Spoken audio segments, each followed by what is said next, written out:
CNN Prime.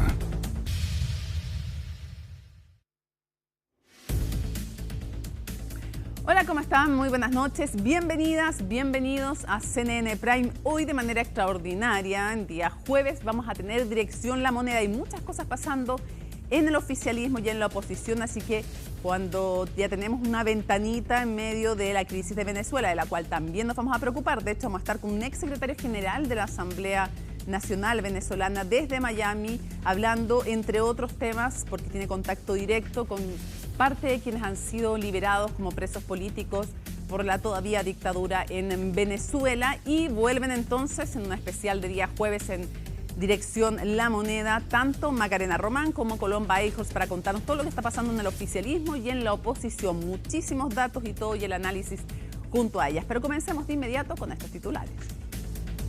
Críticas al gobierno por la situación de las arcas fiscales y a la tramitación de proyectos antes del receso legislativo marcaron la intervención del presidente electo José Antonio Kast, quien descartó que vaya a haber una motosierra en referencia al video con Javier Milei. En tanto, el eventual ministro de Hacienda, Jorge Quiroz, anunció una eliminación de permisos para aumentar la producción, dijo, en al menos un 10%. En 17,3% se ubicó la pobreza por ingresos, según la nueva metodología de la encuesta CACEN. A través de su cuenta de X, el presidente Gabriel Boric afirmó que mientras la derecha insiste en que Chile se cae a pedazos y habla de gobierno de emergencia, retrocede significativamente la pobreza, fueron sus palabras. De acuerdo al estudio, también cayó la pobreza multidimensional y la pobreza extrema. Pese a la molestia y las amenazas de un éxodo masivo de gendarmes, la Comisión de Constitución de la Cámara aprobó en general el proyecto de reforma que traspasa atribuciones de gendarmería desde el Ministerio de Justicia al de Seguridad Pública. Según voceros de los funcionarios, la iniciativa no resolvería la crisis que atraviesa la institución penitenciaria. Y en temas internacionales, Venezuela anunció el proceso de liberación de un número importante de presos políticos venezolanos y extranjeros. El presidente de la Asamblea Nacional dijo que la decisión fue tomada con el fin de colaborar en el esfuerzo de la Unión Nacional. Los líderes del régimen no precisaron el número de liberados ni los nombres. Todo esto y mucho más, aquí comienza CNN Prime.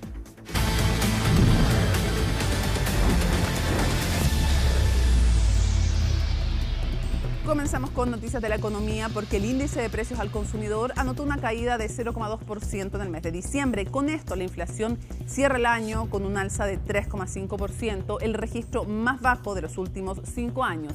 Pilar Gutiérrez nos cuenta. La inflación ha bajado algo más rápido de lo que se esperaba. Y cerró el 2025 incluso por debajo de lo estimado por el Banco Central. En el último informe de política monetaria, el ente emisor proyectaba que el IPC a diciembre fuera 3,6%, pero terminó siendo algo menor, 3,5%, su nivel más bajo en los últimos 5 años. Lo que por supuesto demuestra que todo el esfuerzo que hicimos como país ha rendido frutos y Chile ha sido capaz de controlar la inflación. Hoy llevamos 33 meses de alza de los salarios reales. Eso significa que llevamos 33 meses en que los salarios crecen más que la inflación, y de ese modo aumenta la capacidad de compra de las familias chilenas. Son buenas noticias. El dato se conoce luego de que el Instituto Nacional de Estadística informara esta jornada que el índice de precios al consumidor en diciembre anotó una caída de 0,2% en la parte baja de las proyecciones del mercado. Con esa cifra, la inflación acumulada en 2025 es la más baja desde 2020, cuando fue 3%. Hay muchos años en que el IPC de diciembre efectivamente es negativo. Ahora, respecto a lo que esperaba el mercado, si uno mira la encuesta de expectativas económicas del mes de diciembre, sorprende a la baja el dato de inflación de diciembre. El mercado esperaba una variación nula de 0% en diciembre. Entre los productos que bajaron de precio el último mes del año están los tomates con una caída de 12%, frutas de estación con una disminución de 5,5% y transporte aéreo internacional que bajó 16%, mientras que los vuelos nacionales subieron de precio 19%. Las frutas y verduras han marcado una baja importante, pero también hemos tenido una baja en divisiones como por ejemplo los alimentos, que es algo que destaco de manera importante porque no da lo mismo acercarnos a la meta con inflaciones de los alimentos, por ejemplo, altas, que es la que más pesa en la canasta de IPC. Con esto, los analistas ven que los registros de IPC más elevados durante la pandemia van quedando atrás. De hecho, el Banco Central proyecta que la inflación va a converger a la meta de 3% durante este primer semestre de 2026. Estamos observando cómo se adelanta la convergencia en inflación para la inflación total y cómo por el lado de la subyacente esta converge en el tercer trimestre de 2026. Esas menores presiones inflacionarias, también impulsadas por la baja que ha tenido el dólar, abrirían más espacio para que el ente emisor pueda recortar nuevamente la tasa. Llevando probablemente la tasa de política monetaria a 4,25% durante marzo o abril de este año. Nosotros no descartamos una segunda baja, un segundo recorte durante el segundo semestre, entendiendo además de que la inflación durante buena parte de 2026 va a estar por debajo de la meta de 3%, digamos, más cercano entre 2,5% y 2,7%, lo cual naturalmente también, ¿no es cierto?, da cuenta de que la inflación, las presiones inflacionarias se han reducido de manera rápida. Una pausa, sí, para la reunión que va a haber en enero, pero estamos viendo ya estos recortes para marzo y junio, cosa que se den durante esta primera mitad del año y así el 2026 cierre con una TPM del 4%. Habrá que ver qué dice el Banco Central en su próxima reunión a fin de mes. Sobre lo que sí hay certeza, la UF va a bajar 79,5 pesos durante el mes de enero y junto con ello los precios de arriendos y planes de salud. Bueno, en 17,3% se ubicó la pobreza por ingresos, una cifra registrada mediante la nueva metodología de la encuesta CACEM.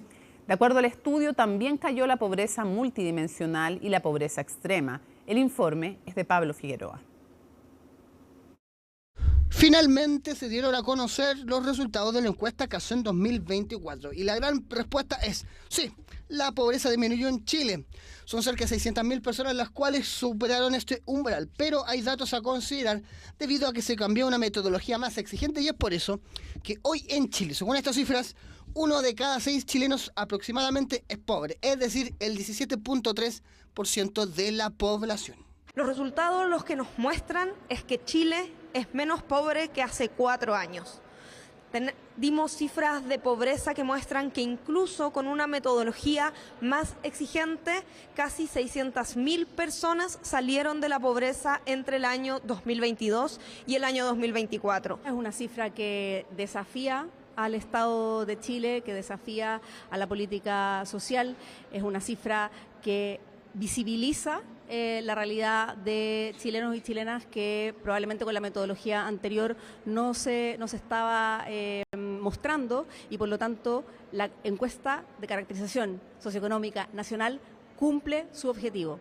Cumple el objetivo de caracterizar a las personas que están en situación de pobreza. Claro, son baños de realidad, porque si uno tomara de referencia o se hubiese mantenido la metodología anterior, la pobreza, por ejemplo, por ingresos, habría disminuido entre 2022 a 2024 desde un 6,5 a un 4,9. Registrado, claro, eso fue hace 4 años. Pero los resultados son otros con una metodología mucho más exigente en el cual hablamos de 3 tipos de pobreza. Pobreza por ingresos, pobreza multidimensional y pobreza severa. Datos que hay que empezar a analizar desde esta perspectiva, la cual exige mucho más precaución y es mucho más minuciosa. Es muy difícil poder medir la pobreza. La pobreza es simplemente que a algo le falta algún tipo de bien, algún tipo de servicio o una red, como mide también la pobreza multidimensional, red familiar, social me refiero.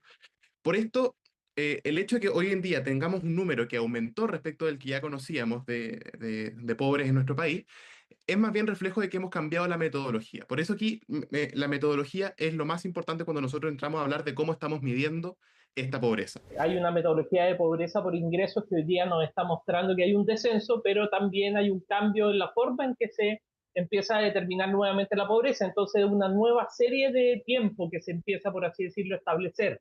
De hecho, según la nueva metodología, por ejemplo, para 2011, el año después del Bicentenario, se nos había informado que la pobreza en Chile era de 10,9%. Pero con esta nueva metodología hubiésemos tenido un 35,4%. Más de un tercio de la población era pobre con esta nueva metodología para el año 2011. Y otro ejemplo, para 2020, el año de la pandemia. Según la metodología que se usaba hasta la medición anterior, la pobreza se cifraba en 10,7%. Pero con esta nueva metodología la pobreza se cifra en 28.3. Además, desde el gobierno aseguran que la baja de la pobreza tiene que ver con la ayuda estatal a los grupos más vulnerables, no con la apertura de nuevos mercados e inversión. Nosotros creemos en una protección social integral, una protección social universal, resiliente y sostenible, que tiene tener componentes universales, como es el sistema de cuidado, que tiene que tener también componentes que son focalizados en poblaciones específicas, por ejemplo, el subsidio único familiar a niños, niñas y adolescentes. En el dato práctico, 600.000 personas salieron de la pobreza de entre 2022 a 2024, pero en el país hay más de 3 millones de personas que están bajo la línea de la pobreza, según los datos entregados por la encuesta CACEN 2024. La idea de instalar un corredor humanitario ha generado diversas reacciones en el mundo político. Esto luego de que el presidente electo, José Antonio Kast, abordara el tema durante su visita a Perú, donde volvió a repetir su cuenta regresiva para que los migrantes irregulares dejen finalmente y abandonen Chile antes de su llegada al gobierno. Los detalles con Francisca Cárdenas. La inmigración ilegal, la inmigración forzosa, los temas de los corredores humanitarios, todo eso siempre en acuerdo. Fue uno de los principales temas que el presidente electo José Antonio Kast puso sobre la mesa en su viaje a Perú, donde se reunió con el mandatario de esa nación, José Gerí.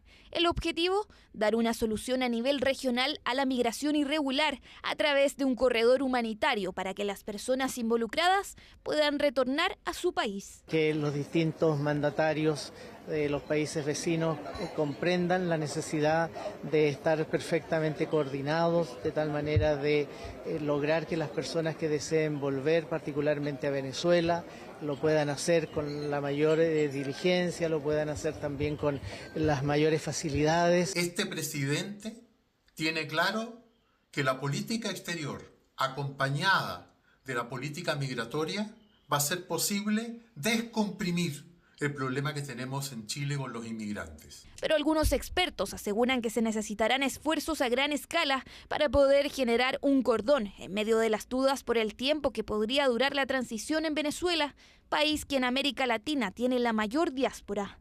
Chile, Perú y Colombia han sido los principales receptores de esos migrantes. Se están haciendo las cosas bien, en el sentido de buscar los acuerdos pertinentes para poder alcanzar este objetivo, que sería un gran éxito del presidente. Si esto se logra, se debe dialogar y negociar de manera muy clara con los países que están en la línea, ¿no es cierto?, que van hacia Venezuela. La idea de instalar corredores humanitarios fue planteada por primera vez en la Asamblea General de la ONU en 1990 para distribuir alimentos y ayuda médica a personas afectadas por desastres naturales o emergencias. Según la UNICEF, los países vecinos, a través de una delicada diplomacia, deben crear un mecanismo en conjunto para ayudar a la población. El corredor humanitario es una alternativa real que debe estar coordinado en el primer semestre de este año. Esta medida va en paralelo a los vuelos humanitarios cuando Venezuela abra el espacio aéreo. La principal traba es Perú, pero de no lograrse, esto sería el primer fracaso en la gestión del presidente electo. Es importante que tenga claridad en cómo lo va a hacer, porque una cosa es que sea un corredor verdaderamente humanitario y otra cosa es que haya agentes del Estado a rostro cubierto, como pasa en Estados Unidos con el ICE, que andan persiguiendo migrantes y rompiendo familias. Si bien la idea estaría siendo bien recibida por los mandatarios de derecha en la región, en el mundo político hay quienes aseguran que el presidente electo también debe dar señales de cooperación con los jefes de Estado de Brasil y Colombia, Lula da Silva y Gustavo Petro. Ya hay un giro en materia de relaciones internacionales, el presidente electo ya lleva 3 viajes muy buenos, muy positivos, para poder conversar con los mandatarios de los distintos países de la región y poder generar alianzas que beneficien a los chilenos en temas económicos, migratorios y distintas políticas internacionales. Según los resultados del censo publicados en 2025, en Chile hay más de 600.000 migrantes venezolanos, representando la nacionalidad extranjera más numerosa, seguido por peruanos y colombianos, con una población migrante total de más de 1.6 millones de personas, concentrados principalmente en la capital. Con acusaciones de traición y un quiebre total de las relaciones entre diversas asociaciones de funcionarios y el gobierno, la reforma constitucional a Gendarmería avanzó este jueves en su segundo trámite legislativo tras ser aprobado por la totalidad de la Comisión de Constitución de la Cámara. el punto de quiebre, la disolución de los sindicatos. Los detalles con Miguel Ángel Araya. Con el voto unánime de los diputados y diputadas que conforman la Comisión de Constitución, la reforma constitucional de Gendarmería fue aprobada en general, avanzando así a su segundo trámite legislativo. La iniciativa ingresada por el gobierno del presidente Gabriel Boric busca, entre otras cosas, que la institución penitenciaria deje de depender del Ministerio de Justicia para que ahora pase a ser parte del Ministerio de Seguridad Pública, dejando de lado su rol de reinserción para estar enfocada únicamente en el control de las cárceles. Se está incorporando a Gendarmería de Chile dentro de las fuerzas de orden y seguridad que las establece nuestra Constitución Política de la República. Se está además realizando un cambio de dependencia de Gendarmería de Chile desde el Ministerio de Justicia al Ministerio de Seguridad. Así, Gendarmería pasaría a integrarse formalmente al aparato de orden y seguridad del Estado, junto a Carabineros y la Policía de Investigaciones. Pese a la unanimidad de los parlamentarios, el proyecto ha generado rechazo por parte de los diversos gremios que existen en la institución, quienes temen que sus derechos adquiridos como sindicatos puedan ser perdidos, acusando una traición por parte de algunos partidos del actual oficialismo. Esta reforma constitucional lo único que busca es acallar a los trabajadores, terminar con la institucionalidad, que significa defender los derechos propios de los trabajadores, y institucionalizar los abusos que existen en las instituciones de orden y seguridad. Lo que acaba de pasar acá en el Congreso puede generar un éxodo masivo de funcionarios, poniendo en riesgo seriamente el sistema penitenciario. Va a ser redundar decir que nos sentimos traicionados, ¿cierto?, por el PS y el PC, quienes nos vendieron, lamentablemente el hijo de un gran sindicalista, líder en nuestra historia chilena, nos entregó como trabajadores, como clase obrera de Gendarmería de Chile. Sin embargo, el ministro Gajardo explicó que la disolución de los gremios es necesaria, ya que pasaría a ser una institución no deliberante, aunque aseguró que esto puede ir de la mano con los derechos ya adquiridos a través de la acción sindical.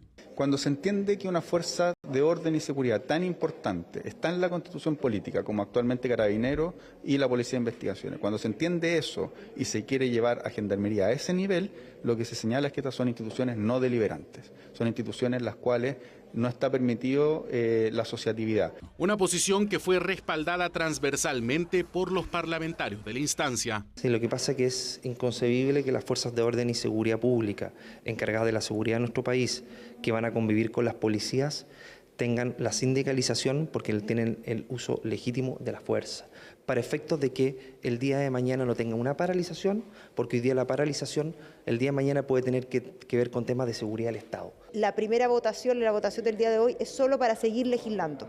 Yo espero, ya hemos citado para el día martes en Valparaíso, en nuestra sesión ordinaria del martes de la tarde, para que ya empecemos con la discusión en particular, esto es ir en detalle artículo por artículo y ver qué cambios podemos hacer, porque acá se adquirieron ciertos compromisos con los funcionarios de Gendarmería y que es que sus derechos laborales, salariales, no van a ser afectados por este cambio en la naturaleza jurídica de la institución. La reforma a Gendarmería continuará este próximo martes su tramitación legislativa para ser analizado en particular en la Comisión de Constitución de la Cámara hasta total despacho, donde se espera que los gremios penitenciarios continúen presionando por la mantención de los sindicatos. La gente estaba preocupada porque era lunes y no hubo dirección La Moneda, pero volvieron. Colomba, Eichholz, Macarena Armando, volvieron aquí al estudio de CNN Prime. Por supuesto, no se ha acabado dirección La Moneda. No, seguimos. No, pues si todo, la oposición y el gobierno siempre, ¿a dónde mira?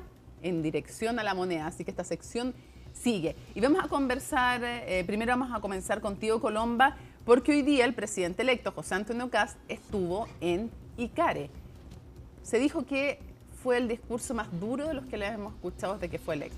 Así es, muy buenas noches, Maca, Mónica, a quienes nos están viendo. Fue un discurso duro. Lo cierto es que de todas maneras hay que recordar que el presidente electo es primera vez que encabeza desde que triunfó en las elecciones un foro. Lo demás había sido puntos de prensa, ¿sí? También despliegues en los países de la región, pero este primer foro entonces que fue con Icare, importantes empresarios estaban presentes obviamente, estaba Susana Jiménez, por ejemplo, la presidenta de la CPC, que tuvo una reunión más temprano esta semana con el presidente electo, donde habló cerca de 50 minutos, se salió del libreto en varias ocasiones hizo reír al público, decía que no, él se desconcentraba cuando ellos no comían, que se comieran sus sandwichitos que estaban ahí, por ejemplo, también decía, no le gusta gusta tanto ya el número 2 porque hacía alusión a su entonces contendora Janet Jara. También hablaba sobre las especulaciones, las expectativas que ha habido, sobre el gabinete, pero sí ha sido el más duro entre todas estas bromas. Fue muy duro. El estado del país, lo que le dijo al presidente de la República. Nos recordó un poco a lo que era como candidato presidencial, porque él ha dicho ya en varias ocasiones que él se sacó el traje de candidato, tiene ahora el traje de presidente electo, incluso algunos ya dicen de estadista por las diferentes reuniones que ha encabezado, el despliegue que ha tenido, pero de todas maneras un guiño, de todas maneras a los que estaban presentes entonces cuando recuerda estos comentarios que también entregaba cuando era candidato presidencial, hablando sobre la mala administración, según el presidente electo, que ha tenido el presidente Gabriel Boric. Hablaba también sobre la situación fiscal con la que van a recibir el gobierno el próximo 11 de marzo y también sobre los proyectos que muchos de ellos han sido polémicos en el último tiempo, como la norma de amarre. Sí, la pregunta es ¿por qué? Lo que nos interesa siempre en Dirección La Moneda es ver el detrás, lo que no es el discurso público, las razones de los cambios, de las estrategias políticas. ¿Por qué endurece el tono? Bueno, se habla mucho desde que él gana como presidente electo. Incluso en el discurso que hace esa noche, el 14 de diciembre, lo vimos más bien conciliador, haciendo guiños también a expresidentes de la República. Pero eso quizás ha generado, no molestia, pero cierta inquietud en lo que podríamos llamar la derecha más dura o el voto más duro que siempre ha tenido también José Antonio Kast. Y también, dado el marco, lo que uno también puede interpretar sobre las personas que estaban presentes, era importante también, dicen voces de la oficina del presidente electo, relevar, también recordar por quién votaron. Votaron por José Antonio Kast, no votaron de alguna manera por esta persona conciliadora que podríamos haber dicho en su minuto que del sector era más Evelyn Matei y no tanto José Antonio Kast. Ahora, está cuidando por un lado su flanco más derecho, pero por otro lado se está exponiendo a la misma crítica que le hacían en su momento, pero desde otro signo político, al actual mandatario, cuando es electo. Y después cuando ejerció la presidencia también, que la sigue ejerciendo obviamente hasta el 11 de marzo, le decían, ¿está hablando el Boric candidato o el Boric estadista, el Boric presidente? Y ahora le van a decir, y le dijeron lo mismo. Bueno, Álvaro Elizalde, el ministro del Interior, después habló justamente en el ex Congreso Nacional y dijo, le duró bien poco el traje de estadista. Tenemos la reacción, o más bien el discurso de José Antonio Kast, parte de lo que fueron entonces estos comentarios directos hacia la actual administración, así que pasemos a revisar qué es lo que dijo. Es una etapa que se caracterizó lamentablemente para nuestro país por la improvisación, por la incertidumbre y la renuncia a gobernar con realismo. ¿Sí? No es tan difícil ver lo que está pasando. Nos van a entregar un gobierno con una situación fiscal muy difícil. Y vemos como en estos días incluso tratan de tramitar a última hora temas que no lograron hacer durante 4 años. ¿Cómo se va a discutir de manera acelerada el FES? Que es el tema del crédito universitario. ¿Cómo se va a discutir de manera acelerada el tema de la sala cuna? Y le van a decir, no, si llevamos 4 años discutiendo. No, porque no se ha escuchado a quienes tienen que tomar decisiones. Se está discutiendo a última hora un reajuste. Bueno, esas fueron las críticas que luego también respondió directamente el ministro del Interior, como decía Álvaro Elizalde, dice le duró poco el traje de estadista, haciendo también alusión al comentario que hizo el presidente electo sobre el cambio de traje, de candidato a presidente electo a estadista. También algo que llamó la atención en su discurso que decía, se extendió por aproximadamente 50 minutos. En un minuto dice, nosotros no somos 24/7. Diciendo también valoro el descanso, el ocio, que de alguna manera también si es que alguien trabaja 24/7 lo va a resentir el equipo que está al lado de esa persona. Es como un palo al expresidente Sebastián Piñera. Podría ser, claro, bueno, efectivamente. Sí, pues ¿quién eran los 24/7? Exactamente, los gobiernos de Sebastián Piñera. Y ¿sabes lo otro que yo creo que se puso poca atención, pero a mí me llamó poderosamente, valga la redundancia, la atención, una cosa que dice en el discurso, bueno, varias, pero una que no tiene tan alto perfil, dice, vamos a agilizar, por ejemplo, los permisos y le voy a cobrar la palabra a la entonces candidata Janet Jara, que reconoció que respecto, por ejemplo, de monumentos nacionales, había mucha burocracia, que había que cambiarlo, yo le voy a cobrar la palabra. Entonces yo al menos veo una estrategia ahí también que van a ocupar comunicacionalmente, te lo puedo firmar aquí y ahora. De aquí al 11 de marzo y a partir de ese día, que todas las cosas en las que se fue moderando el discurso de Janet Jara en comparación con el programa de primarias y todas esas cosas de las cuales se hacía eco, la verdad es que las va a tomar José Antonio Kast, aunque del otro lado las van a justificar distinto, van a hablar, algunas las van a apoyar, otras no, pero las va a ocupar en el fondo como política comunicacional. Sí, absolutamente. Vámonos a doña Macarena y comencemos con esta pugna que hay media solapada, pero empieza a crecer y empieza a sentirse entre el Partido Comunista, Macarena, y el gobierno.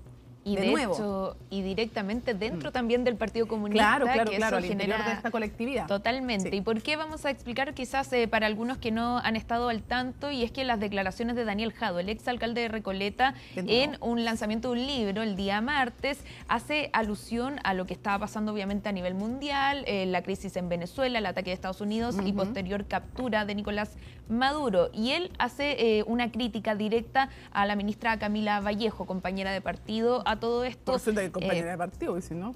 Claro, te digo. Donde dice, yo escuchaba a una ministra que era cercana, dice Daniel Jadue, decir que había que estar atentos porque ahora fueron por Venezuela y su petróleo, luego Estados Unidos podría ir por Groenlandia, por el canal de Panamá, y dice, y hasta puede ir por recursos como la minería o el litio, y en ese sentido, apuntando a que había que estar atentos desde aquí, desde nuestro país. Y Daniel Jadue responde, se acordaron que eran revolucionarios, todavía creen que son revolucionarios, siendo que no hay ningún cambio en estratégico o institucional, ¿cierto? Que administrativo, etcétera, que haya modificado el sistema que tenemos aquí en nuestro país, principalmente el sistema liberal. Y en ese sentido, entonces dice, ahí hago una autocrítica por parte del Partido Comunista, por parte de los partidos de izquierda, porque Daniel Jadue asegura que al menos en este minuto se perdió la lucha de clases. Por otro lado, también hace alusión a la postura que ha tenido el presidente Gabriel Boric y con eso el estado de nuestro país frente a lo que ha pasado en Venezuela. ¿Por qué?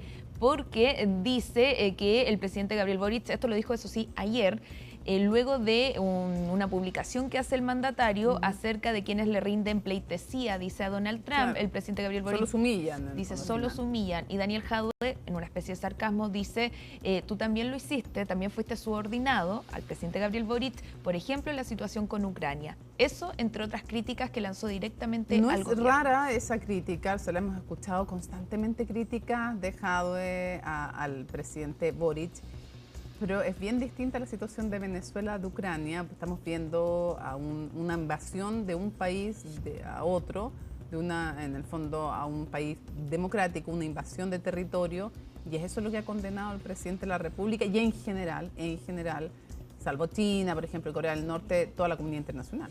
Y claro, y la crítica del presidente también la hace en torno a lo que sucedió en Venezuela, donde dice se violó el Estado de Derecho internacional.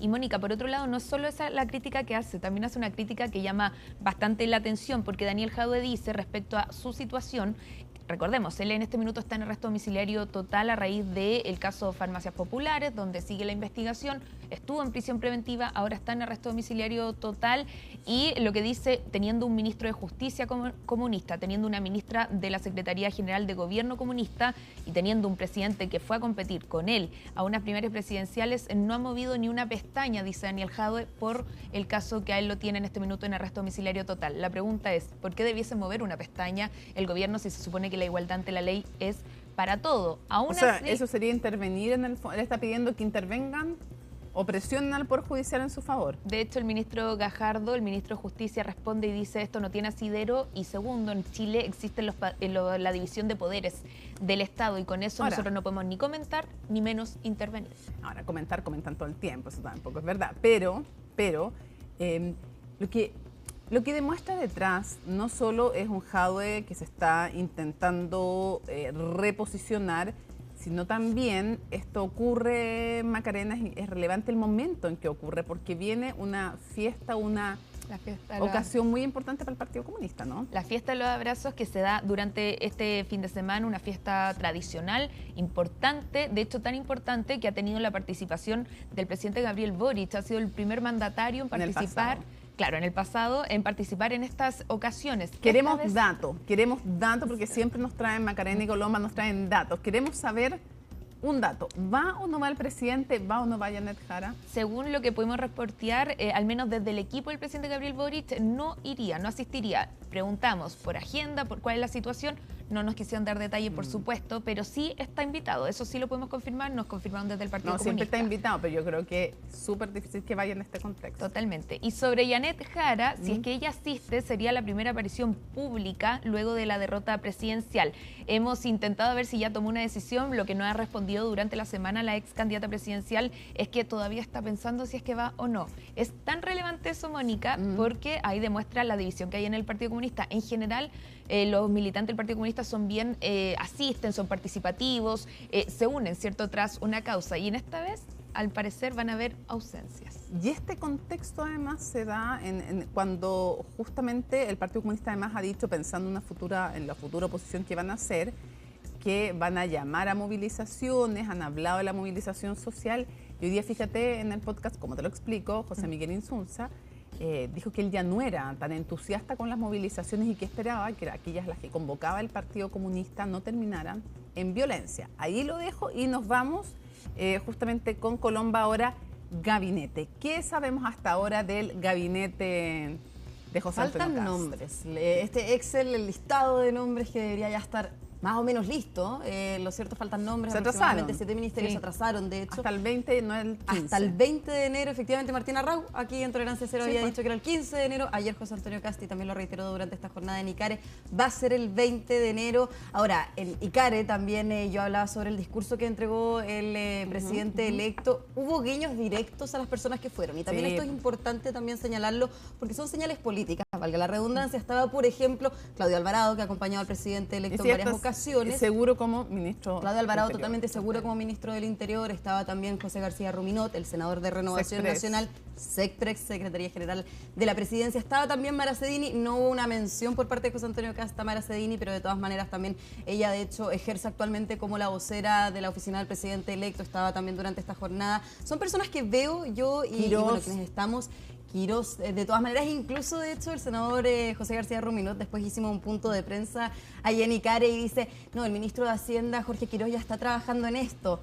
Y fue, no es una confirmación, hubo cierta incomodidad, pero ya hemos escuchado muchas personas que se han reunido con Jorge Quirós hablando de él como ministro de Hacienda ya derechamente. Bueno, lo dijo en la reunión que tuvo con los empresarios. Exactamente, en la reunión de la CPC el martes, de hecho, el martes en la mañana. Y también dijo que Martina Rau iba a ser su ministro de las públicas, eso también es relevante. Bueno, también en Tolerancia Cero tú le preguntaste directamente a Martina Rau si quería ser ministro o iba a ser ministro de las públicas. Pero como ministro, era como cuando tiene orejas de elefante, cola de elefante, trompa de elefante, ¿qué será, digamos? Entonces, no estoy diciendo que es un elefante Martina Rau, pero lo que estoy diciendo es que hablaba como ministro de Obras Públicas, actuaba como ministro de Obras Públicas. Trabajó también en Obras Públicas. Ahora, no sé, obviamente que todo, mira, y si no, pregúntenle a Chile Vamos, todo puede cambiar hasta que no se anuncie el gabinete, todo puede cambiar. De hecho, pregunta a Blum, el que entró con un puesto y terminó de ministro del Interior, en un cambio, literalmente en un cambio de gabinete. No, y puede haber cambio de gabinete antes de que se nombre el gabinete, eso también puede suceder. O sea, esas cosas pasan. Y bueno, y José Antonio Kast, el presidente electo, también decía sobre su discurso, bueno, ha habido mucha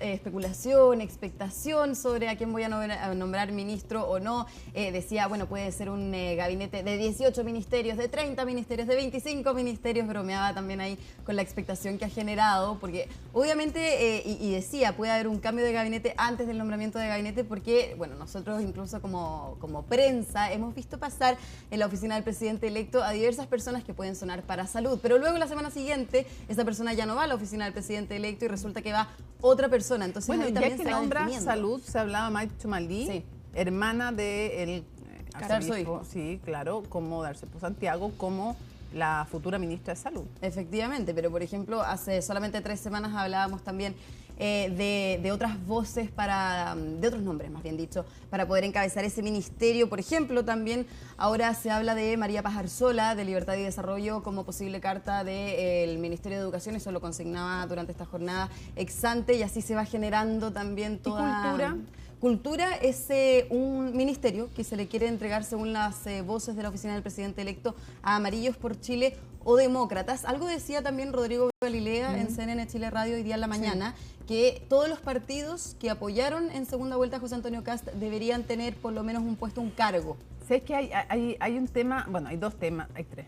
Diría, mujer no está todavía confirmado. No. Mujer dice que están avanzados, pero no está confirmado, y de hecho no ha sonado con fuerza ningún nombre para encabezar ese ministerio, y también algo que nos hemos dado cuenta es que son muchos hombres en el gabinete, pocas mujeres. Ahora dice, la oficina del presidente electo dice, los vamos a sorprender, el presidente electo va a confirmar esta información, pero por lo menos en lo que uno ve en la oficina del presidente electo son, por ejemplo, Mara Cedini, hemos visto también a Ruth Hurtado, pero en su cargo también de secretaria general, no se podría asumir si va a asumir un ministerio o no.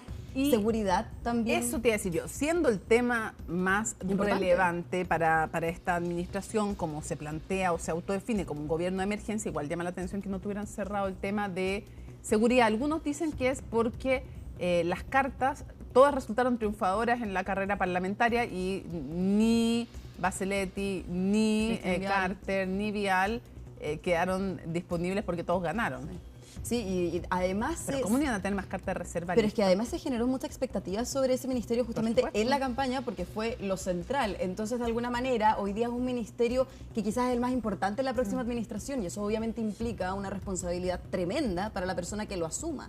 Es por eso entonces que se han escuchado varios no, incluso de Johannes Kaiser. Ayer Hans Marowski, diputado electo y vicepresidente del Partido Nacional Libertario, decía, a él no se le ha ofrecido ningún cargo, él no ha pedido ningún cargo. Y Johannes Kaiser está más concentrado, yo diría, y lo he visto harto en la oficina del presidente electo, en las reuniones con Claudia Alvarado sobre las denominadas líneas rojas para ver si el Partido Nacional Libertario se involucra en el gobierno. Es igual incomodado a algunos, eso de que le pongan líneas rojas. Es que ella dijo en Tele 13 Radio que parece una bien raro lo de negociación, pero bueno, en sí, fin, Renovación Nacional también lo decía. Bueno, quiero hacer un punto en el respecto donde tú dices, claro, después de que salieron electos los parlamentarios que podrían haber ocupado el Ministerio de Seguridad, hubo tiempo entre esa primera vuelta y la segunda vuelta, donde uno esperaría hubieran conversado con alguien para el Ministerio de Seguridad, considerando que es sin duda la primera preocupación para la ciudadanía. Excelente Ahora, punto. Vamos dicen, hoy día también voces de la oficina del presidente electo, no hay humo blanco todavía. No, porque claro, ellos claramente dicen estamos avanzados, pero por lo menos voces que conocen bastante de materia de seguridad decían que todavía no había complejo. Macarena, hay diferencias también, no solo dentro del Partido Comunista y entre el Partido Comunista y el gobierno, sino que al interior del resto del oficialismo. ¿Cómo empieza a posicionarse? Por eso es importante lo que estamos conversando. Hay que empezar a ver qué tipo de oposición va a haber, qué tipo de oficialismo va a haber. Totalmente. Ya hay varias voces, en específico, por ejemplo, al interior del PPD, de la propia DC, donde insinúan, y es casi un hecho, que van a existir dos izquierdas, por así decirlo, o una oposición dividida, una conformada por lo que tiene que ver con el socialismo democrático, a excepción quizás del Partido Socialista, que podría más bien conformar un grupo con el Partido Comunista y el Frente Amplio. Eso no significa que no trabajarían en unidad, pero sí que van a marcar sus evidentes diferencias, Mónica, que quedaron al descubierto. Uno lo puede ir analizando tema por tema, pero ligándolo con la contingencia frente a Venezuela, el Partido Comunista fue quizás el más enfático en cuestionar obviamente lo que habían hecho desde Estados Unidos hacia Venezuela, pero sin cuestionar lo que estaba pasando bajo el régimen de Nicolás Maduro. En cambio, los otros partidos oficialistas en general cuestionaron el ataque de Estados Unidos en Venezuela, pero también cuestionaban la figura y el régimen de Nicolás Maduro. Y de hecho, una diferencia ya que se pudo ver materializada fue cuando proclama el trícel a José Antonio Kast, donde van en general todos los presidentes y presidentas de los partidos actuales oficialistas, pero se ausenta el Partido Comunista, que lo dejó claro porque se ausentó. Ellos dicen teníamos una diferencia frente a la crisis de Venezuela, y el Frente Amplio, que solo se limitaron a decir de que hubo una coincidencia de agenda, un tope de agenda. Sin embargo, esto ya en la trastienda, ¿cierto? El Frente Amplio hasta último minuto dijo que iba Andrés Kuble, que iba el secretario general del Frente Amplio a esta proclamación de José Antonio Kast, y eso lo tuvieron que resolver luego en la tarde, cuando los periodistas empezamos a preguntar qué pasó, por qué no estuvo. Eso de problemas de agenda, ¿cómo no va a tener alguien del partido que pueda ir por muchos problemas de agenda? No, y lo más raro... tampoco Constanza Martínez en La Moneda, Maca, tú estabas lo habló, sí, y ella decía no agenda más. No, y de hecho tan así que uno hablaba con personas internas en el Frente Amplio y te decían, vamos a confirmar si fue o no Andrés, porque no sabemos si confirmó. O sea, no sabemos si llegó, y uno después en la tarde salieron con el tope de agenda, así que... Sí, y lo otro que es llamativo también, hay que decirlo, es que no hay unanimidad en el Partido Socialista. Si es mejor irse por la tesis de acercarse al PC, de hacer un eje que no excluya a otros, pero que fuera como... ¿Te acuerdas que antes era la DC y el socialismo era como el eje fundante del entonces oficialismo? Y otros bueno, entonces es replicar un eje entre PC ahora y PS. Es una tesis que sustenta Paulina Bodanovich al interior del PS, pero que no todos comparten. No todos comparten. Algunos dicen que el PS debiese ir más hacia el socialismo democrático con el PPD, con el Partido Liberal, pero claro, serán definiciones que debiesen tomar ya de aquí al 11 de marzo. Y solo para cerrar, esa reunión que hablábamos de coordinación, que había sido plasmada y planteada para el 17 de enero, finalmente se debiese hacer, pero no han confirmado que sea el 24 de enero. Reunión de coordinación que se ha ido aplazando a medida que avanza el tiempo. Yo tengo una tesis de por qué. Eso es porque necesitan más tiempo tal vez para pensar, pero yo creo que también puede tener que ver con que quieren reunirse después de que esté nombrado el gabinete. De todas maneras. Entre otras cosas. Obvio. Totalmente. Bueno, y nombramiento de gabinete también solamente para cerrar 20 ¿Dónde? de enero. ¿Dónde? ¿Tenemos 20 datos? de enero. Se supone que va a ser, están tanteando 2 lugares, quieren que sea más bien institucional y no tan vecinal, como por ejemplo fue el nombramiento del gabinete de Gabriel Boric en 2022, si no me equivoco. ¿No tan vecinal porque fue en el Museo de Historia Natural? No, Quinta Normal. Quinta Normal, En bueno, Quinta Normal, ya, claro. pues, pero fue más gente, de todas maneras, ya. fue un poco con más contacto vecinal. Bueno, Pero era pandemia, era no había pandemia. tanta gente. De hecho, recuerdo que la transmisión fue con imágenes. Ya, pero quieren otro look. Pero otra quieren otro look, estética. un look más institucional, tampoco con tanta gente, no lo quieren hacer masivo y se está tanteando que sea en la región metropolitana, ya sea en un cerro o en un parque. Pero hay tantos cerros. Hay tantos cerros en el parque. No, Por lo menos el no Parque va a ser el Cerro del Bicentenario Plomo, dijeron cero tranquilo, posibilidad. no va a ser el Parque Cerro del Araucano Plomo. también lo descartaron. O sea, Bicentenario y Araucano descartado. Y el forestal. Y el forestal también descartado, efectivamente. Pero vamos a esperar que se nombre todo el gabinete, porque eso también era una duda si el 20 de enero iba a ser el comité político, iba a ser el gabinete completo, los subsecretarios o subsecretaria, iba a ser el gabinete completo. Y después los subsecretarías y también cargos de confianza se van a ir nombrando a medida que avanza el tiempo. Y esto también tiene relevancia porque se quieren empezar a hacer los traspasos directos. Claudia Alvarado obviamente está haciendo el traspaso de las administraciones con el ministro del Interior Álvaro Elizalde, pero de todas maneras hay información que tiene que haber entre ministerios directa. Entonces también se quiere apurar ese proceso. Perfecto. Colomba, Macarena, muchísimas gracias por acompañarnos. Nosotros hacemos una pausa en CNN Prime y ya estamos de regreso, como ustedes saben. Sigue por toda esta temporada, está confirmada nuestra serie Dirección La Moneda. Nos vemos. Bueno, Conexión Global entonces Prime. Aquí está Alicia Contreras para contarnos todo lo que está pasando en Venezuela y para ayudarnos a actualizar, bueno, y en Estados Unidos, evidentemente. Exactamente, sigue muy movida esta semana noticiosa, sí. Vamos a partir en Venezuela porque hoy en la tarde, al mediodía, el presidente de la Asamblea Nacional anunció que van a liberar un número importante de presos venezolanos y extranjeros. Hizo este anuncio el hermano de Delcy Rodríguez, Jorge Rodríguez, y ceden así entonces a esta presión ya desde años y reclamos de organizaciones de derechos humanos para que liberen a los presos políticos. Dice que es un gesto para afianzar la decisión de consolidar la paz. Y además, Rodríguez agradeció la mediación del expresidente del gobierno de España, José Luis Rodríguez Zapateros, el presidente de Brasil, Luis Ignacio Lula da Silva, y al gobierno de Qatar. Las imágenes que ustedes ven es del helicoide, que es el centro que es utilizado por el SEBIN, el Servicio Bolivariano de Inteligencia. Era un centro comercial y ya hay denuncias de que se ha convertido en el centro de torturas. O sea, está completamente certificado por organismos internacionales de defensa de los derechos humanos, que ahí se tortura y se detiene ilegalmente a venezolanos y extranjeros. No entregaron nombres de los prisioneros presos que van a liberar, ni tampoco detalles del número, pero hasta ahora entonces ya se cree que es la liberación más grande que ha hecho en los últimos años el régimen chavista. Sí, según la ONG Foro Penal, hay actualmente 820 presos políticos y 89 de ellos son extranjeros. Sí se confirmó que los primeros 5 liberados son ciudadanos españoles y 3 de ellos fueron detenidos incluso después de las elecciones de 2024. Pasemos a escuchar el anuncio que hizo Jorge Rodríguez al entonces confirmar esta liberación. Ha decidido la puesta en libertad de un número importante de personas venezolanas y extranjeras, y estos procesos de excarcelación están ocurriendo desde este mismo momento. Considérese este gesto del gobierno bolivariano de amplia intención de búsqueda de la paz como el aporte que todas y todos debemos hacer para lograr que nuestra república continúe su vida pacífica y en búsqueda de la prosperidad. Otra noticia importante se confirmó anoche cuando el presidente Donald Trump confirmó que habló por teléfono con Gustavo Petro, presidente de Colombia, después de las amenazas que surgieron de parte de Donald Trump, quien dijo que Colombia estaba liderada por un hombre que le gusta vender drogas y le dijo que tenía que cuidarse el trasero. Hablaron durante 1 hora y según las fuentes que señalan conocer esta conversación, al parecer fue bastante amable y de hecho se confirmó, quedaron en que van a reunirse en la Casa Blanca. Escuchemos lo que dijo Gustavo Petro de esta conversación. Hoy hemos hablado por teléfono por primera vez desde que es presidente.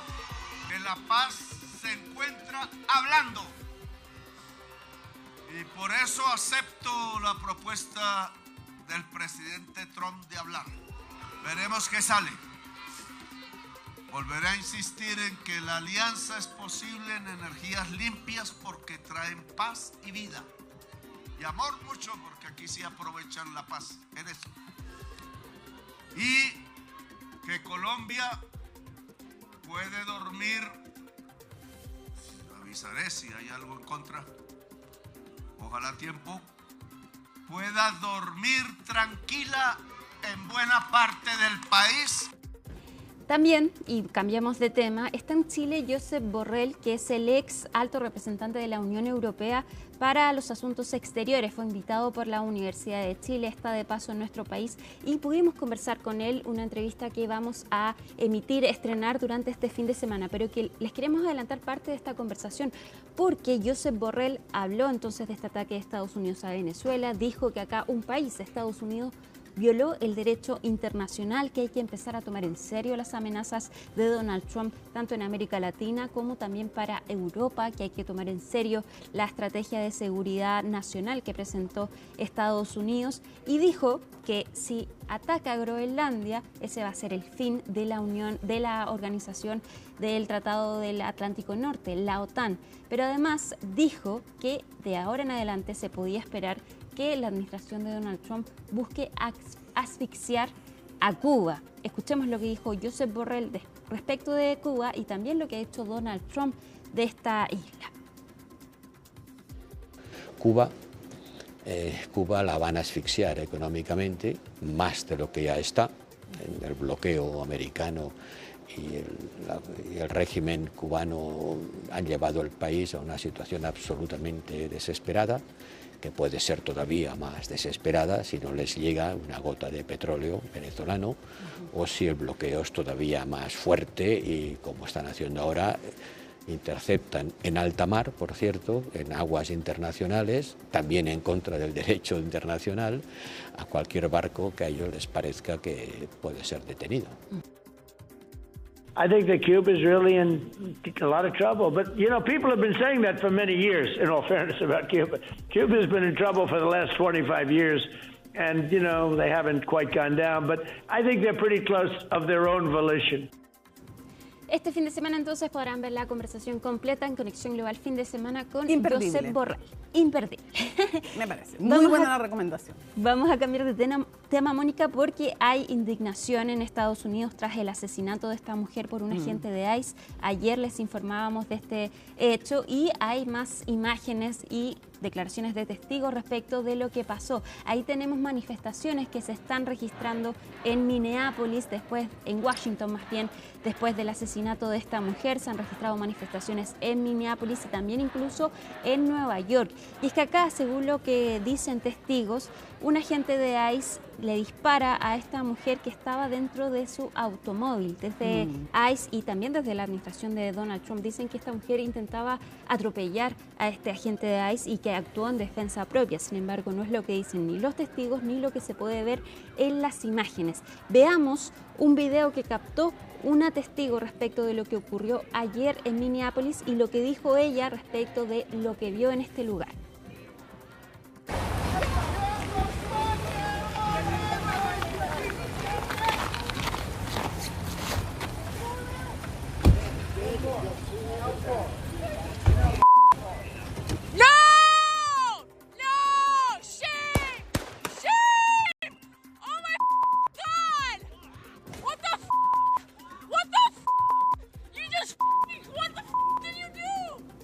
Bueno, entonces desde la administración dicen que esto fue un acto de terrorismo, pero la mujer que grabó este video dice que ella estaba tranquila en su automóvil, pero que se asustó entonces cuando los agentes de ICE intentan abrirle la puerta.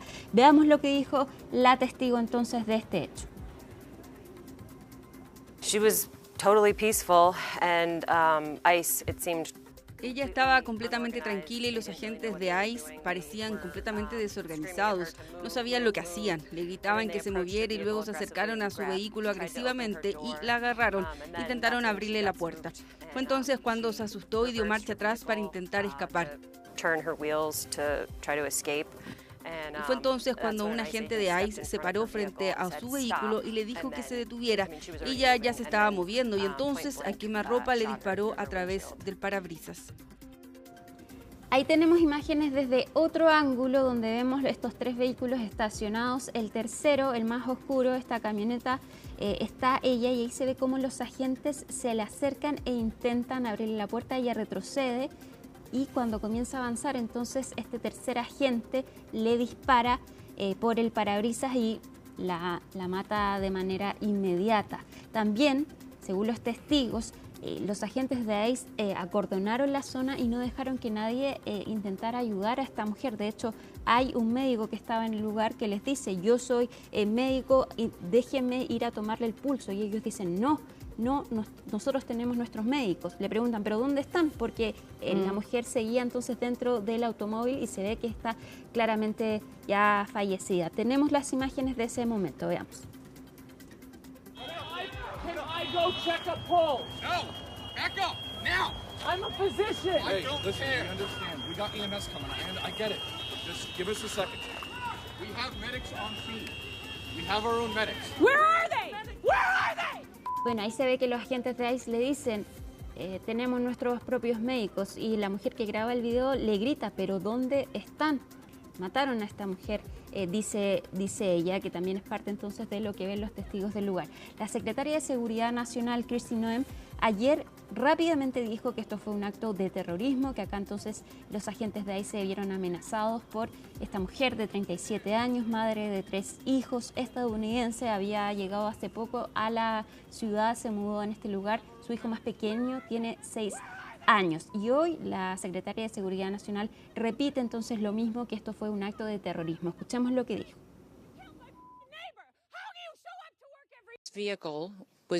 Este vehículo fue usado para atropellar a este agente, fue usado como arma y el agente siente que su vida estaba en peligro. Fue usado para perpetrar un acto violento y este agente actuó para protegerse a sí mismo y a sus compañeros. Ahí tenemos otro ángulo, otro video que fue captado por otro testigo, entonces, que se ve cuando ya el auto se estrella entonces a un costado de la calle. Ahí ya se cree que la mujer estaba muerta, que murió instantáneamente después de este tiro que le hace esta agente de ICE en el parabrisas. Tapamos la imagen entonces porque se ve también un poco de sangre en el lugar. Habló también J.D. Vance, el vicepresidente de Estados Unidos, e incluso también en la misma tónica de que esto entonces fue un acto de defensa propia, un acto de terrorismo por parte también de esta mujer, y culpa también la cobertura que hacen los medios de este hecho. De hecho, lee un titular de CNN y dicen que están tergiversando entonces lo que ocurrió ayer en Minneapolis. Incluso dice y culpa también a la izquierda radical por instalar este discurso entonces de que los agentes de ICE están haciendo detenciones ilegales. También se pregunta por qué esta mujer estaba ahí si estaban haciendo un operativo los agentes de ICE.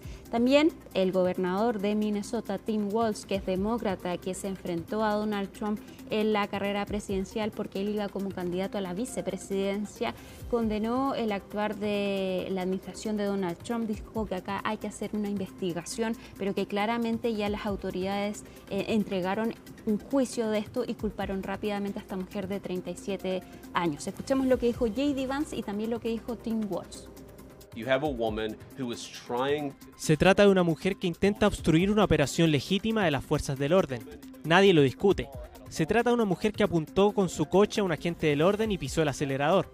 Nadie lo discute. Puedo creer que su muerte es una tragedia, aunque también reconozco que es una tragedia de su propia autoría y una tragedia de la extrema izquierda. que ha organizado todo un movimiento, una franja de lunáticos contra nuestros agentes del orden. No tengo una idea preconcebida. Sí, vi el video, pero una investigación exhaustiva analizará lo que ocurrió antes. Considerará todos los factores y llegará a una conclusión justa y equitativa. Y la aceptaremos. ¿Creen que esto será justo? Cuando Kristi Noem fue juez, jurado y prácticamente verdugo ayer. Es muy difícil pensar que serían justos. Dicho esto, minnesotanos, hasta ahora hemos estado a la altura de las circunstancias, pero se va a poner difícil. Va a ser difícil porque siento que su ira, el deseo humano de arremeter en este momento, es muy real. Un hecho entonces que está provocando el descontento social entonces en Minnesota, en Minneapolis, y también habla de la contradicción entre las autoridades desde la administración de Donald Trump con las autoridades demócratas, que son las autoridades locales y estatales del lugar. Es importante también no perder de vista lo que está ocurriendo en Minnesota, porque fue en el mismo lugar donde se produjo el asesinato de George Floyd, que esto desembocó en manifestaciones bien grandes a lo largo del país. Entonces estamos atentos a lo que va a ocurrir en el lugar y cómo entonces se desarrolla esta investigación del asesinato de esta mujer de 37 años. Muchísimas cosas pasando, en casi todas tiene que ver Estados Unidos, ni qué decir las protestas en Irán que siguen ocurriendo, 12 ni qué días decir, ya. Sí, pues ni protestas. qué decir, no nos olvidamos de aquello y tampoco nos olvidamos de toda la negociación que hubo y mediación para esa llamada que tú comentabas al principio entre Petro y Trump. Y también el del país trae unas estupendas crónicas respecto de cuánto tuvo que conceder y hacer planes de fumigación previos para tranquilizar el tema de drogas, las aprehensiones que tiene Trump respecto de Colombia. Así Bueno, que, el recomendado de Conexión Global, absolutamente, las crónicas del país. Listo, Alicia, muchísimas gracias. Nos vamos a la pausa y... no nos vamos a nada a la pausa, seguimos. Vamos a ir a la entrevista Prime. ¿Y por qué? Porque vamos de inmediato, ya está listo para conversar con el exsecretario de la Asamblea Nacional de Venezuela, Roberto Marrero. Le agradecemos a Alicia que nos haya acompañado. Roberto, muchísimas gracias por estar con nosotros en CNN Chile. Muy buenas noches. Mónica, buenas noches, gracias, Dios te bendiga. Quisiera preguntarte primero tu impresión de esta noticia que sigue en desarrollo. Todavía no tenemos todos los alcances, ni los nombres, ni las cantidades, pero está... liberación de presos políticos en Venezuela. Bueno, sí, tenemos una noticia del mediodía de hoy. El presidente de la Asamblea de Maduro, Jorge Rodríguez, el hermano de Delcy, con la presión de Trump, que ayer dijo el presidente Trump que había un centro de torturas que se llama el Helicoide y que esperaba la liberación de los presos y la eliminación de ese centro. Y ya el día de hoy están dando un decreto del presidente de la Asamblea, dijo que iba a haber un acto unilateral de liberación masiva de presos políticos. No lo calificó de presos políticos porque ninguna dictadura hace eso de autodenominarse como que infringe la ley, pero sí dijo una liberación de ciudadanos y estamos esperando. Hasta ahora solamente se han confirmado 5 liberaciones. Estamos esperando, se habla de una lista de 250. En Venezuela hay cerca de 900 presos políticos según las ONG. Sin embargo, son muchos más los presos por causas políticas. Ahora, quisiera preguntarte, ¿cuál es la información que tienes tú de cómo está actuando el régimen? Recordar que tú fuiste secretario de la Asamblea Legislativa en Venezuela. ¿Cuál es la información que tienes respecto de la represión? Conversamos hace un par de días aquí en CNN Chile con José Miguel Vivanco, que fue el director de Human Rights Watch, y nos contaba cómo ya tenían testimonios creíbles y certificados respecto del incremento de la represión posteriormente a la intervención de Estados Unidos. Bueno, yo mismo estuve 1 año y medio preso en el Helicoide por orden directa de Maduro, o sea, conozco de buena mano la represión, y para mí es un día con mucha expectativa. Cuando me conversé con producción para esta entrevista, calculábamos que hasta ahora estarían liberados ya cientos de presos, y resulta que apenas van 5, un retraso importante. Entendemos que algo debe estar pasando, el proceso de liberación está trancado. Asumo que no habrán llegado a un consenso interno en las fuerzas del régimen, pero deseo que en el día de hoy o en la madrugada terminen de liberar a estos cientos de presos políticos y podamos tener una buena noticia de que realmente avanzamos, porque una cosa es el avance en lo económico, pero una transición también tiene que avanzar en los derechos humanos, en las democracias, en la convocatoria de elecciones, en la no persecución a la disidencia, en el regreso a los exiliados, donde yo me encuentro actualmente en el exilio en los Estados Unidos. Esas son las noticias que esperamos para que de verdad pueda haber un reencuentro. Pero Roberto, ¿tú también tienes la impresión o las noticias de que una vez producida la extracción de Nicolás Maduro, se produce un incremento de la represión por parte del régimen que ahora encabeza Delcy Rodríguez? No, más bien siento que una vez ocurrida la extracción, hay una posición alineada con los Estados Unidos para cumplir un cronograma hacia la transición. Esa es la impresión que tengo. De un cuerpo muy, muy represivo. Sí hubo algunas capturas de algunos periodistas y ha habido 14. Intimidación en las calles a los ciudadanos, pero eso no es nada para un régimen que te mete 100 personas presas un día. Roberto, quiero que nos cuentes un poco, para quienes no están familiarizados con el nombre del helicoide. Lo mostrábamos recién con Alicia, un centro de detención y tortura que era antes un centro comercial que está en posesión del SEBIN, parte de la policía y del aparato de represión de la dictadura venezolana. Cuéntanos cómo y cuándo estuviste detenido, cómo se produce tu detención, en qué condiciones, y cuéntanos cómo es el helicoide, tú que lo viviste por dentro. Bueno, el helicoide es el símbolo del terror del régimen de Maduro. El helicoide supuestamente iba a ser el centro comercial más grande de Latinoamérica y se convirtió en la cárcel política más grande de Latinoamérica. Nunca abrió como centro comercial, fue construido en los años 50 y a mediados de los 80 lo toman los presidentes de la democracia, creo que fue el presidente Pérez o el presidente Caldera, y lo convierte en la sede de la policía política, la DICIT. Pero estaba al servicio de los ciudadanos. O sea, nadie conocía el helicoide, no era el monstruo que come, que traga gente, que se convirtió. El helicoide es un edificio, como su nombre es, helicoidal, está construido encima de una roca, y en toda la periferia hay una rampa, y bueno, es una cárcel perfecta porque escapar es prácticamente imposible, porque está en la cima de una montaña, y pasan kilómetros de rampa para que tú puedas salir de ahí. Y bueno, ahí está la policía política y se ha convertido en el símbolo de represión. Ahí miles de presos han pasado por ahí. Es el sitio donde van los presos políticos por excelencia. ¿Cuándo estuviste? ¿Cuándo te toman y cómo te toman preso a ti? ¿En qué contexto? Yo era jefe del despacho de la presidencia de la Asamblea Nacional, y con el ascenso del presidente Guaidó al reconocimiento mundial como jefe de Estado ante el vacío de poder que hay en Venezuela, como presidente interino, yo paso a ser el jefe de gabinete de ese gobierno interino. Y bueno, no tenía ninguna idea. Yo le había ganado las elecciones a Diosdado Cabello en Monagas en el año 2015, pero me descalificó el CNE, por lo tanto no era diputado. Y al no ser diputado, bueno, estuve en otros cargos como secretario de la Asamblea, presidente, jefe del despacho del gabinete de la Asamblea Nacional, después de la presidencia interina, pero no tenía inmunidad. Entonces, cuando quisieron darle un tiro a la estructura de la oposición en lo que era el equipo del presidente Juan Guaidó en su momento, la persona de más alto rango y más vulnerable era yo, porque no tenía inmunidad, y en aquel momento todavía respetaban un poco el tema de la inmunidad parlamentaria. Y bueno, me metieron preso un 21 de marzo y pasé 18 meses en el helicoide. Para que entiendan cómo es el helicoide. El helicoide es una celda, es en los pasillos del centro comercial, es un área sin ventilación, es un área sin luz, sin ventanas, sin ver el sol. Las cárceles normales de todo el mundo tienen sus barrotes y tienen su área al aire libre donde los presos pueden pasar el día. En el helicoide no es así. En el helicoide todo el tiempo se vive en el interior de la celda o en el interior de los pasillos, donde no hay contacto con la luz directa. Es una cárcel con unos muros muy gruesos. Y para que tengas ideas, es como una celda, Mónica, me imagino, esta noche cuando te acuestes en tu cuarto y veas tu cama, quizás tú tengas el privilegio de una cama más o menos grande. Ponte tú una cama 2x2, un king size, que es una cama buena, donde pueda una familia tener esa dicha. Bueno, ese era el tamaño de toda la celda donde yo viví durante año y medio. En 2x2, toda la vida de un ser humano ahí.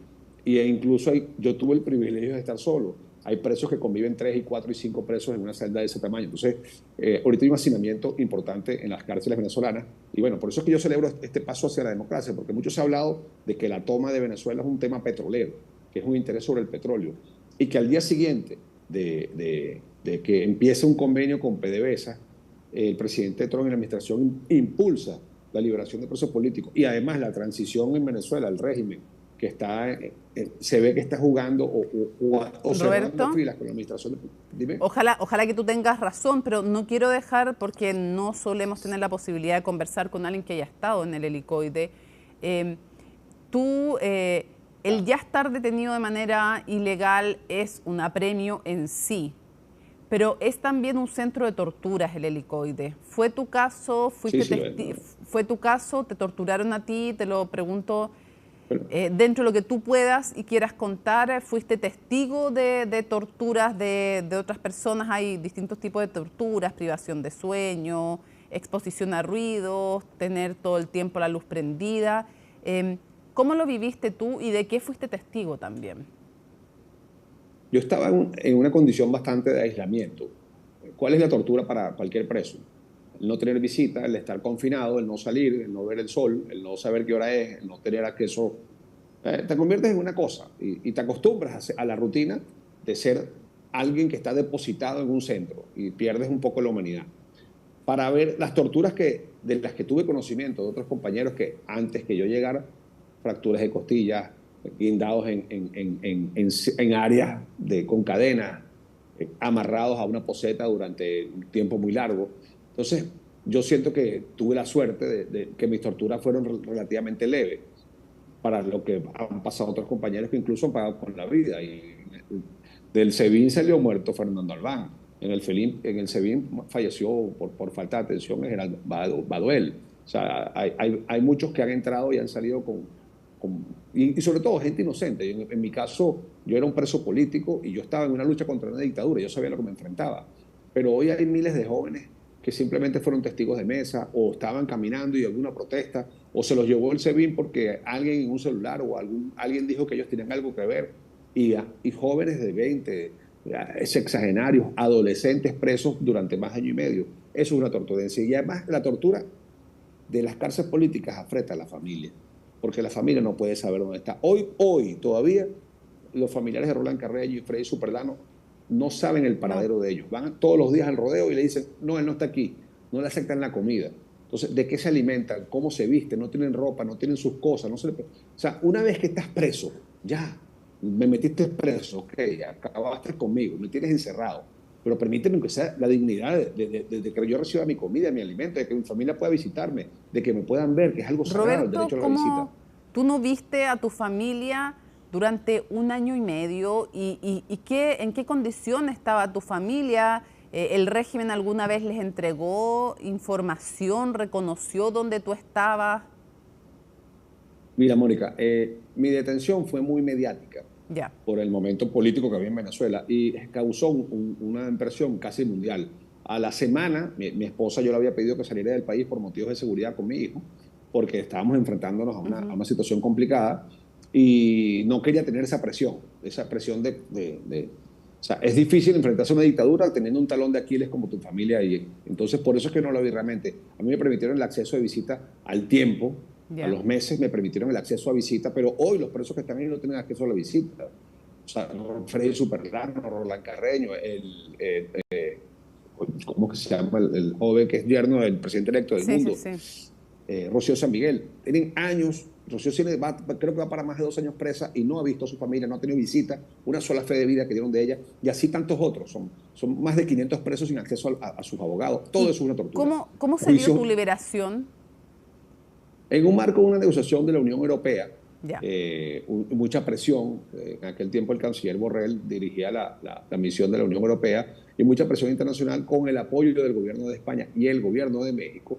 Hubo un indulto similar al que está ocurriendo hoy, el 31 de agosto de 2020, y fuimos indultados 110 ciudadanos, totalmente inocentes todos, y de ellos estamos en condición de privación de libertad, creo que unos 40. Otros eran diputados perseguidos con causas abiertas, pero bueno, el régimen como todo volvió a incumplir todos los acuerdos y yo salí con el apoyo del gobierno de España en plena pandemia, logré montarme en un avión vía México. Fue complicado. Con el cónsul, un agregado consular del gobierno de México me acompañó en el vuelo para garantizar que en todo el proceso tuviera protección diplomática, porque esto es un régimen que no... Cada día era... La gran tragedia del régimen de Venezuela es que no hay una sola cabeza que mande. Entonces es más complicado todo. ¿Y tú ahora crees, que extrajeron... Sí, tu impresión de la situación actual es que realmente se va a lograr una transición a la democracia. ¿Le importa eso realmente a Donald Trump o le importa más el petróleo de Venezuela? ¿Y quién debiera encabezar ese proceso? Porque se ha dicho por ahora que María Corina y Edmundo González no están en los planes de Estados Unidos. Mira, como te digo, es muy buen síntoma que hayan hecho la petición de liberación de presos políticos, porque eso es el primer paso hacia una transición a la democracia. Si el negocio fuera solamente el petróleo, pues no estuvieran haciendo esta presión que está ocurriendo. Te estoy diciendo que el 3 de enero estaba Maduro en el poder. Ya hoy no está Maduro en el poder. Y estamos hablando 8 de enero, apenas 5 días después, se está hablando de desmantelar el centro principal del terror, que es el helicoide. El principal símbolo de la represión es el helicoide. Y se está hablando de que lo están desmantelando, de que hay una liberación de presos masiva. Yo creo que si vamos, que no es fácil, no es un cuento de hadas, pero creo que sí van dando los pasos adecuados por una transición hacia la democracia, que es difícil, y han establecido unas pautas. El secretario de Estado, Marco Rubio, un hombre muy conocedor de Latinoamérica, está diciendo que primero es una etapa de estabilización, la segunda etapa es una etapa de, creo que habla de, como que de reconciliación, pero un tema, reconstrucción, algo así más o menos como un tema que tiene que ver con la economía, y la tercera fase es la etapa de la transición en sí, que es donde habría una elección para reconocer las nuevas autoridades, donde sin duda en las nuevas elecciones María Corina es el liderazgo principal de Venezuela. E incluso yo entiendo que todos votamos, bueno, los venezolanos apoyamos el mundo porque querían apoyar a María Corina, y María Corina apoyó al mundo porque no la dejaron ser a ella la candidata. Pero en una elección como debería ser, la candidata debería ser María Corina directamente. Eso es el sentir de la mayoría de los venezolanos. Pero hoy no es posible una elección. Hoy no es posible ni siquiera liberar unos presos. Entonces no están nada las condiciones por una elección. En ese escenario, creo que lo más apropiado es una transición para estabilizar, recuperar la institucionalidad, y en ese marco sí convocar una elección que ojalá sea tan pronto como 90 días, aunque la Constitución habla que ante la falla presidencial a los 30 días tiene que haber elección, pero es un escenario improbable. Y para cerrar, para Roberto, que eso sea sostenible necesitamos... Sí, para cerrar, entiendo el proceso que tú describes. Para cerrar, ¿qué crees tú que va a pasar con Venezuela? Te lo pregunto, perdón, con Cuba, y te lo pregunto porque estás en Miami viviendo ahora, donde hay una comunidad bien fuerte cubano-americana, y que mira con mucha atención también lo que pueda pasar en Cuba. Mira, Mónica, el que le presentó al joven Maduro a Hugo Chávez fue Fidel Castro en el primer viaje que hizo Chávez a Cuba, cuando todavía no era ni siquiera era precandidato. Apenas a Chávez lo liberan, él se va a Cuba y es recibido como jefe de Estado. Desde ese momento están inoculando el plan cubano para apoderarse de Venezuela. Lo que hicieron el 3 de enero, más allá de desencadenar una transición en Venezuela, como en efecto lo están desencadenando por ese hecho, es descabezar al gobierno de Cuba y sacarla y aislarla. Al Cuba perder el control político de Venezuela, dejemos decir que la casa militar, el servicio secreto o el equivalente a los que cuidan al presidente, eran 32 cubanos que el propio gobierno de Cuba reconoció que fallecieron en la operación militar. Explícame tú la dominación que tenemos. Imagínate que el presidente de Chile, su escolta, sea de otro país. Creo que hablan que en los tiempos de Allende ocurrió algo similar, que Cuba mandó muchas personas a interferir en el gobierno del presidente Allende en su momento. Pero en Venezuela es una realidad, está documentada. Hay 32 cubanos fallecidos en la operación. Esa dominación cubana acabó. Y gracias a que esa dominación cubana acabó de Cuba y ha sido descabezado Cuba, sin duda el próximo régimen que cae es el régimen cubano. Y con él se liberan en el hemisferio y todo el occidente de las dictaduras como la de Cuba, Nicaragua y Venezuela. Con el tema de que en Venezuela hay un epicentro económico y mundial por lo geopolítico importante del petróleo. Sí. Porque hoy el que mantiene a esas dictaduras es Venezuela. El que le proporciona el petróleo y los recursos es Venezuela. Al acabar con esa conexión, está hecha la mitad del trabajo. Roberto, muchísimas gracias por habernos acompañado en CNN Chile. Que tengas muy buenas noches. Buenas noches, Dios los bendiga. Gracias. Hacemos una pausa en CNN Prime y ya estamos de regreso.